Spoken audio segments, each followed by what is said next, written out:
Hello students. So in today's class we are going to learn about noble gases, that is group 18 elements, the last topic of the p block elements. So here the noble gas elements are also known as the zero group. Okay, why they are called zero group and how they are reacting with other elements and how they are occurred in nature, everything we are going to learn from this lesson. Yes, children. So the zero group of the long form of periodic table consists of 6 elements. They are known as inert gases. Yes, so they are also called as inactive gases because they do not participate in any chemical reaction under particular conditions only they are going to be combined. So the elements are helium, neon, argon, krypton, xenon and radon. So these 6 elements are called inert gases. If we see the general electronic configuration, they will be having Ns2, Np6. That means, for example, helium atomic number is 1s2. So except helium, remaining all neon, argon, krypton, xenon, radon. If we see the last electronic configuration, they will be having S2, P6, see Ns2, Np6 I said. So here 2s2, 2p6, 3s2, 3p6, 4s2, 4p6, 5s2, 5p6, 6s2, 6p6. That means they are having completely filled outermost electronic configuration. So they are having octet, okay, octet electronic configuration except helium, as it is having atomic number 2, it will be filling, it follows only duplet rule. Remaining all they follow octet rule. That means they are having 8 electrons in their outermost shell. So if we see their physical properties, all the elements of the zero group are colorless, odorless and tasteless. So they cannot be oxidized. Okay, these elements cannot be oxidized. And next point, they do not undergo combustion themselves in air. So as they are present in air, they are also called aerogens, and they do not undergo combustion themselves among themselves in air, and also do not help in burning. So that means, like oxygen, how it helps in burning, these inert gases do not help in burning, and they have low melting and boiling point. This point is very important, children. Why they are having low melting and boiling point? Because due to their weak intermolecular attractive forces. Why they are having weak intermolecular attractive forces? Because to attract any molecule or any atom, they should have vacant d orbitals, isn't it? Or they should have any unpaired electrons. So they are having completely filled outermost electronic configuration. Due to this reason, they do not participate in any combining process. So that means they are having weak intermolecular attractive forces. When they will attract, when they are having unpaired electrons. As they are not having unpaired electrons, they cannot participate in molecular attractive forces. Next one, boiling point increases down the group. So if we move down the group, the boiling point increases. Ionization potential is also high.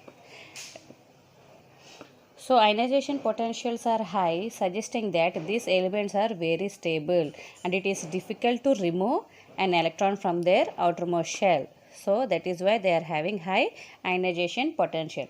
Next, electron affinity of these elements are taken as 0.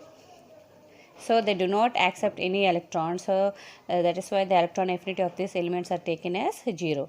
Next one, these gases are sparingly soluble in water and solubility decreases down the group. So these gases are sparingly soluble in water. When we move down the group, the solubility decreases. So all these are monoatomic and give a characteristic line spectra. So these all elements, okay, these all elements are monoatomic. They do not combine with any other atoms, like for example O2, H2, Cl2 are there. But here He2, Ne2 won't be there because they all are having completely outermost electronic configuration. So they do not combine with any same atom or other atom. So that is why they always are monoatomic in nature. So next we are moving to see the occurrence of these noble metals. So look at here, children. So the inert gases are called noble gases or rare gases or aerogens. So these inert gases are called noble gases. Why? Because as they show some chemical activity under certain specified conditions. These inert gases are also called rare gases as their natural availability is very less. As they are natural availability is very less. That is why they are called as rare gases. So they are also called aerogens. Why they are called aerogens? Because since most of them are available in the air. Understand, children? That is why they are also called as aerogens. So the main source of noble gas are air, natural gas, spring water, and radioactive minerals. So in this we can find these rare elements or noble gases. They all form 1% by volume of air. How much percent? 1% by volume of air. Argon is the principal noble gas constituent of air. So which is the principal noble gas constituent of air? Argon. So argon is a principal. Okay. Argon is a principal noble gas constituent of air. So if you see the compounds of noble gases, among noble gases, xenon is known to be reactive. Okay, among the all noble gases like helium, neon, argon, krypton, xenon and radon, xenon is known to be reactive. So it forms compounds with most electronegative elements. So what they form? When they combined with electronegative elements like fluorine, oxygen and more electronegative groups like OSeF6 and OTeF5. So xenon reacts with fluorine, oxygen and OSeF6 and OTeF5 as they are more electronegative in nature. So xenon cannot form compounds with nitrogen and chlorine because of their low electronegativity. Understand, children? As they are having nitrogen and chlorine low electronegativity, they do not form any compounds with xenon. So xenon do not react with this nitrogen and chlorine. So next one we are going to see the preparation of xenon difluoride, xenon tetrafluoride, xenon hexafluoride. So first one XeF2. So it is prepared by heating Xe and F2 in the ratio 1:2 in a nickel vessel at 673 Kelvin and 1 bar pressure. So look at here, children. Xe reacts with F2. It gives XeF2. Both simple, nothing. They both combine and form a compound. At what temperature? 673 Kelvin and pressure is 1 bar. So this is the first preparation, and how the structure will be we are going to see now. See the structure of XeF2, Xe. Okay, xenon undergoes sp3d hybridization in first excited state. So first only one electron will move to the d orbital. So sp3 hybridization in first excited state. Shape, what is the shape? Linear. Why? Due to 3 lone pair of electrons. So take the central atom as xenon. Okay, the structure is linear. 2 fluorines were attached like this and they are having 3 lone pair of electrons. So look at here, children, carefully. These are the 3 lone pair of electrons. So structures are very important for your board exam. So practice these structures with how many lone pair of electrons and what type of hybridization it is having. So this is the structure of XeF2. Next one is XeF4 preparation. Okay, xenon tetrafluoride. So in the same, only the temperature and pressure will be changed. So look at here. It is prepared by heating xenon and fluorine in 1:5 ratio in a nickel vessel at 873 Kelvin and 7 bar pressure. So Xe plus 2F2. Okay, we want 4 fluorines. So F2 only will be there. So 2F2 we are taking. Okay, 2F2 gives rise XeF4. Yes, children, at what temperature? 873 Kelvin, 7 bar. So if we move to the structure, xenon undergoes in XeF4 sp3d2 before sp3d. So here sp3d2 hybridization in second excited state. Shape will be square planar due to the presence of 2 lone pair of electrons.